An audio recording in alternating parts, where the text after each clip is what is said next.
What's up, guys? As you know, I am a huge fan of house hacking and investing in real estate, and you love the information that I provide. That's why you keep coming back. And there are some huge benefits to investing in real estate, and I constantly talk about it every single week, every single, post that I do. And maybe that's a little bit more general as to why you should keep on investing in real estate and the benefits that you've heard over time with books, podcasts, and other resources. Maybe they're just a little bit more general. So this video is going to be going through why I keep investing and how house hacking and investing in real estate has changed my life. So if you're wondering how much my life has changed and how it can be life-changing for you through investing in real estate and house hacking, this is the video for you. So let's get on with it.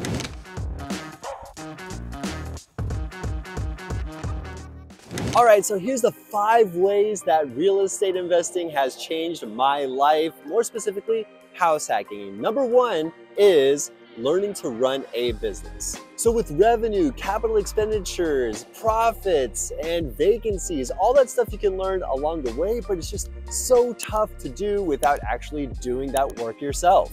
And of course, it is a good thing that you're educating yourself prior to getting started in the real estate game, but there is no better teacher than experience itself. My best analogy for it is, let's say if you really like baseball and you like watching baseball, you could watch all the games on ESPN, know all the statistics for it, and just know how to swing a bat in theory. But in practicality, if you just keep watching baseball games, it's not gonna improve your own game. You need to actually put in the reps, put in the actions, and that way you get better over time. Or let's say if you're learning guitar. If you're learning guitar, learn the chords, learn the scales, all of that in theory can help a little bit, but it's gonna be nothing if you just don't own a guitar and don't practice for yourself. And of course, no matter how much research you do or educating you do, there's still going to be things that come up that are just unexpected. Even though you try to expect the unexpected, you're just going to have to go through it and just live with it because something always pops up. And so with that, like any smart business, you got to make sure you have reserves in your bank account. You got to make sure that if anything were to go wrong, let's say a roof leak happens or the electricity goes out, you got to have 3 months, maybe even 6 months of reserves just to make yourself okay during those tough times. And house hacking is just like any other business. You want to generate as much profit as possible while being super efficient and not have to always work in the business. You want to work on the business. And there's pros and cons to each business strategy. For example, if you want to do a long-term rental situation, then you can secure more occupancy during those months, but you're not going to make as much money. But if you want to try to generate as much profit as possible, you're just going to dedicate a lot more time, let's say, managing contractors, managing the cleaners, and making sure that your listing and listing photos look great on Airbnb all the time, because that's just the best way to gain profit. And also with short-term rentals, even though you do make a lot more money per night because you're trying to sell blocks of time that are much smaller than, let's say, months or even years at a time, you also go through a lot more burn. With the maintenance and let's say someone jumping out of bed and the bed frame breaks, all of that completely sucks, and you just got to make sure you calculate for it within your analysis of the deal. Plus, renters don't want to stay in a rundown place. You want to make sure that everything looks good over time and everything's like a well-oiled machine like any regular business. So thanks to house hacking, I know how a business generally runs as opposed to, let's say, buying or starting up a regular business. I own real estate and I can operate a business that way. I feel like that's a really cool way that it has changed my life, and it has given me a lot of perspective with other businesses that maybe I want to buy in the future. Who knows? The number 2 way of how house hacking has changed my life is that patience is a virtue. I know how to make you rich. Unfortunately, it is very slowly. And that's the thing with real estate. It's not a get-rich-quick scheme. I have seen it time and time again. If people hold onto the property long enough, they will see some massive gains over time. Tens of thousands, if not millions of people have built their net worth and 4x or even 10x their net worth just by holding on to their primary residence, and they've seen some crazy appreciation over time, especially in the markets that I invest in, which is San Diego and Denver. And with that crazy appreciation, people can utilize that money and that equity in their home for HELOCs, cash out refinances that can be tax-free, and also just selling the property at a tax-free or minimizing the tax amount, like over time if they rent it out or if they live in it. There's so many good benefits with just having a starter home that it's a huge benefit to propel yourself into the future with that knowledge and experience and also equity in that home. Okay, but I digress. Going back to the main point of patience is a virtue. It definitely is when it comes to house hacking, and with me in particular, investing in real estate and house hacking. The first 2 years of owning my San Diego property, it was a nightmare as far as like how much money I had to put into it. It was just really slow going, and I was definitely not making any money the first 2 years that I owned this property, maybe even 3 years, depending on how you look at it. I went back and forth in my mind of whether I should even sell the place, and it was such a struggle just to hold on to it and keep that mental framework of like, okay, I know over time that housing prices go up, especially with inflation, and everyone I talk to, no matter how many worries or things break at that same house, people told me to just hold on to it and just let it ride. And in the end, it all makes sense because the mortgage pretty much stays the same year over year, and rents go up year over year. And also with that, house prices go up. So you're accumulating more wealth by owning the home, letting the house prices rise, and also letting the rent increase go over time as well. And plus with house hacking too, you can put as little as 5% down, and 5% down on a $500,000 property is $25,000. So let's say you put in $25,000, that's your initial investments, and your house appreciates 100 grand over the course of 2 years. That means that initial money that you put in at 25 grand has increased 4x over time. It's completely insane, especially when you put very little money down when you own a home versus waiting to put down 20% on your home. And it's crazy to see how a small price change can greatly affect your net worth over time. And that's only because you invest in real estate. And speaking of house hacking, did you know I have a completely free school community? It's all in the description below. If you ever want to talk about your troubles or your worries about house hacking, or even your wins of like, hey, I just got pre-approved for a certain amount, put it all in the community. I am super engaged in there and I want to grow the community. Like I said, it's 100% free, and we are just trying to grow that community for like resource building and making sure that you are not alone in the whole process. Now we're on to the third way that house hacking has changed my life in particular. It is personal growth. I have grown so much as a person, and I have house hacking to thank. And I can't tell you how much confidence it has built me with, going through something scary like buying a house and also becoming a landlord in California. All of that is just insane to the common person, but here I am doing it, and it's true what they say that growth is on the opposite side of discomfort.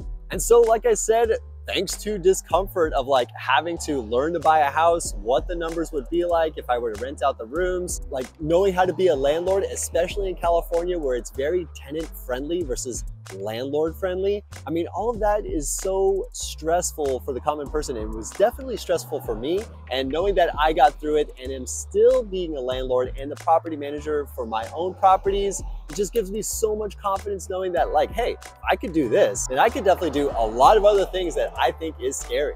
I mean, a couple of other things that I had to learn how to do is like process payments, learn how to do showings, the whole sequence of events from listing the property onto Zillow and making sure that they're the right person and they fit well and they're not like serial killers, right? Make sure they have good credit scores, they have a good job, and all that good stuff.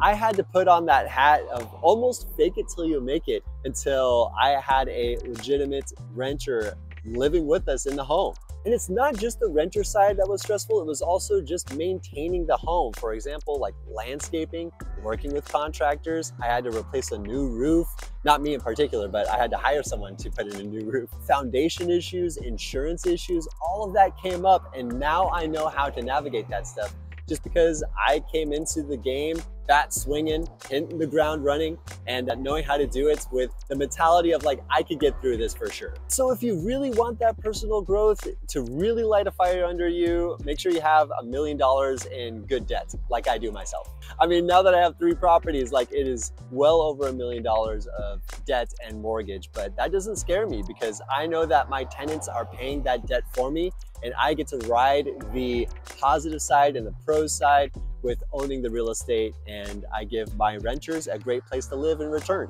And so now the 4th way of how house hacking has changed my life for the better, it is through relating to a new demographic. And speaking of this new demographic, people love to just talk real estate in general, whether they're renters and they talk about how unaffordable things are, if they're getting retired and trying to plan for retirement, they love to talk about how the market's doing and if they want to offload, or if they're just looking for a proper school district and they're a new family and they just want to find the next best place for their family to grow. Everyone loves to talk about real estate. And quite frankly, I love to talk about real estate. Of course, I am a real estate agent in the Colorado area. Make sure you hit me up, by the way, and like and subscribe if you are enjoying this content. I make this for you, not for my health. I do have fun making them, but you know, all in all, this is for you, and I want to make sure that you're making the right decision. I can make an even better decision for you by working with me or asking me any questions you have about investing in real estate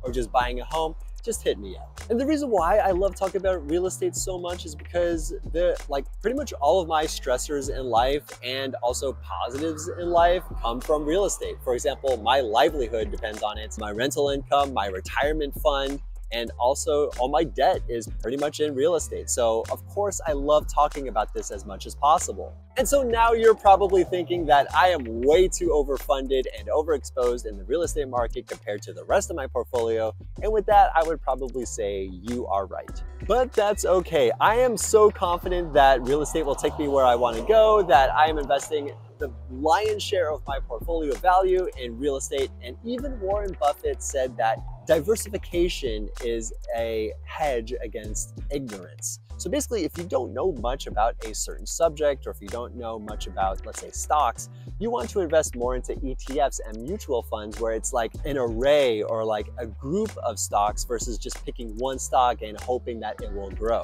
So that brings a whole different demographic of who I can relate to now. So with people that own real estate and also are in the real estate industry, I love connecting with those people because they also have the mindset of, hey, I don't want to retire when I'm 65 and I have 2 bad knees or anything like that. I want to go hiking on a Tuesday, and just enjoy my life as soon as possible instead of waiting till 65 when I'm retired, like officially retired, I guess, and not be able to go out and travel. I want to do that as soon as possible. And the people within the real estate industry and within my sphere definitely make that happen and are pushing for that same goal. So birds of a feather flock together, and I want to become a millionaire with them. And the 5th way of how real estate and house hacking has changed my life is that I can make money while making money. And this kind of goes with any sort of stage of investing, whether it's stocks, even crypto, owning a business, real estate investing. It's all pretty much the same as far as investing goes.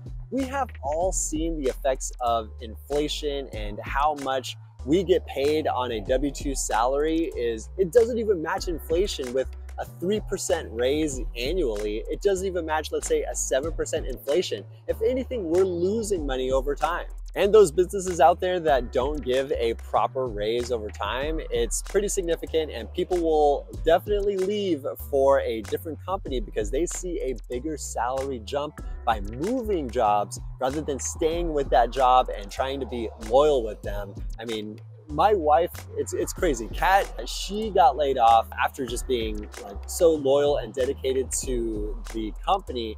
And at that point, we realized that they really don't care about you. They want to make sure that their numbers to investors make complete sense, and they don't care if you get cut from the team because they need to make certain numbers or certain projections. So I digress. Again, I feel like I went on a tangent there though, but you need to make your money work for you. Not just you work for money, but you need to make the money work for you as well. And what's so great about real estate investing is that I have seen all of these following ways of how it has helped me. Number 1 being appreciation. Home prices typically rise with inflation, so why not ride that wave and just hold on to the property while inflation grows? And number two is rental income. Having the rents increase over time matches inflation, and the renters definitely see that as a normal thing to happen. So why not increase it to at least match inflation, or at least borderline make sure that they don't leave for a different place and you don't have to pay for that vacancy cost. Number three is tax benefits. I mean, having those tax benefits and being able to write off as much as possible, especially if you're working from home, like being able to own the home and then have a portion of it be your office space means that you can write off your phone, the actual square footage of that home compared to the whole square footage of your home. I'm not a CPA, but that's definitely what I've seen and what I have experienced with my own tax time. And the fourth way that real estate has helped me save money and just found a way to make money while I make money is that it has helped with my living expenses. I mean, I would argue that if you were to just buy a home just to own the home and not have any renters or any other income come in based on that, I wouldn't really agree that that might be the best financial decision. I mean, having a basement rented out or a garage rented out or something like that to help out with that mortgage is a much better plan than just, trying to buy your dream home up front. I mean, there are so many other ways that real estate can help you make more income, but basically saving up money all those ways and then also making money on your main job. I mean, it all compounds so that you can save more money, invest the difference, and you're just creating wealth over time. So with two sources of income being rental income and also your actual day job, it's a fantastic way for you to get started and build that wealth over time. And so that's it. Those are the 5 ways that house hacking has changed my life. It is a game changer of how much it has changed my life, and all those different 5 ways are just the general aspects of it. I could go into the nitty-gritty details, but that's for another video. And of course, don't forget to shoot me a text, give me a call, shoot me an email, whatever it might be, whatever you're comfortable with. All of that information is in the description below. Go check it out and make sure you like and subscribe, especially if you really like this video, and join my school community. It's 100% free and you can crowdsource any sort of real estate information and knowledge that you want to gain. So thanks so much for watching, guys, and I'll see you next week.